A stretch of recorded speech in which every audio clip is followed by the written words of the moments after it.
লীগের হাতে একটা হেলথ কার্ড দেবো, স্বাস্থ্য কার্ড, যে কার্ড হাতে থাকলে সরকারি হাসপাতালে বিনা চিকিৎসা পাবেই আমার গরিব ভাই বন্ধুগণ, মা বোনেরা। বেসরকারি হাসপাতালে উন্নত চিকিৎসা পাবে সরকারি খরচা।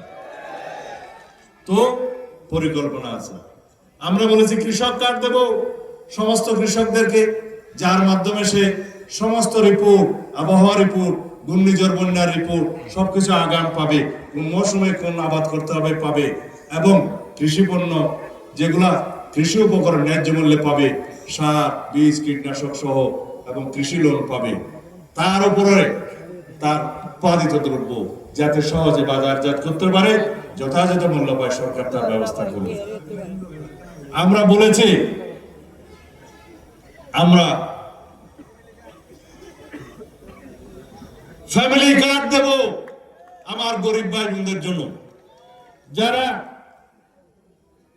এই ফ্যামিলি কার্ডের মালিক হবেন তিনি একজন নারী, প্রত্যেক পরিবারের গৃহকর্ত্রী। তার মর্যাদা বৃদ্ধি হবে, অর্থনৈতিক অবস্থার উন্নতি হবে, সামাজিক নিরাপত্তা বাড়বে এবং সম্মানিত হবে। তার ছেলে মেয়েরা ভালো লেখাপড়া করে দেশের সম্পদে পরিণত হবে। এইভাবে এই ফ্যামিলি কার্ডের আওতা, সংখ্যা এবং বিনামূল্যে মাসিক যে খাদ্যদ্রব্য পাবে, নিত্য প্রয়োজনীয় দ্রব্য, তার পরিমাণ ক্রমান্বয়ে বাড়বে ইনশাআল্লাহ। আমাদের পরিকল্পনা আছে। আর ওনাদের আমির সাহেব বলছে রাখ তোর ফ্যামিলি কার্ড। আরে বাবা, আপনারা যদি জনগণের জন্য কোনো কিছু দিয়ে থাকেন সেটা বলেন, আমাদেরটা রাখবো কেন? আমরা তো জনগণকে দেব। আমরা বলেছি ক্রীড়া ক্ষেত্রে, সংস্কৃতির ক্ষেত্রে, শিক্ষা ক্ষেত্রে আমাদের পরিকল্পনা আছে। আমরা বলেছি কোন বেকার যুবক যুবতী সৃষ্টি হবে না এই দেশে। এইরকম একটা শিক্ষা ব্যবস্থা আমরা প্রবর্তন করব, সংস্কার করব, যে শিক্ষা ব্যবস্থার মধ্য দিয়ে সকল শিক্ষার্থী প্রাথমিক, মাধ্যমিক, উচ্চ মাধ্যমিক পর্যন্ত বাংলা ইংরেজির পাশাপাশি আরেকটি ভাষা শিখতে বাধ্য হবে, ক্রীড়ায় অংশগ্রহণ করবে, সংস্কৃতিতে অংশগ্রহণ করবে এবং কারিগরি প্রশিক্ষণ নেবে যে কোনো একটি ট্রেডে, যেটা সে পছন্দ করে তার মতো করে সে কর্মসংস্থান করবে অথবা বাইরে কর্মসংস্থান খুঁজে নেবে। কোনো বেকার সৃষ্টি করবো না আমরা আমাদের এই দেশে। 18 কোটি মানুষের 36 কোটি হাত কর্মের হাতে পরিণত হলে এই দেশের উন্নয়ন কেউ ঠেকাতে পারবে না। এই হচ্ছে আমাদের পরিকল্পনা, এই হচ্ছে আমাদের কর্মসূচি।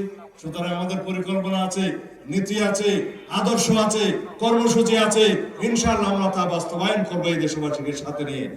এখানে কথা আসছে সনাতন ধর্মী ভাই বোনদের নিয়ে কথা বলতে। আমরা তো আগেই বলেছি আমরা সেই দল, এই দেশে ধর্মের ভিত্তিতে আমরা কোনো বিভাজন চাই না।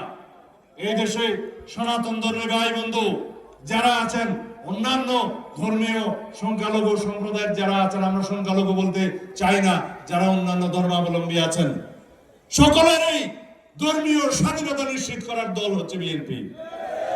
উপাসনালয়ে উপাসনার এবং ধর্মীয় আচার অনুষ্ঠান চর্চার স্বাধীনতা, নিরাপত্তা দেওয়ার দল হচ্ছে বিএনপি।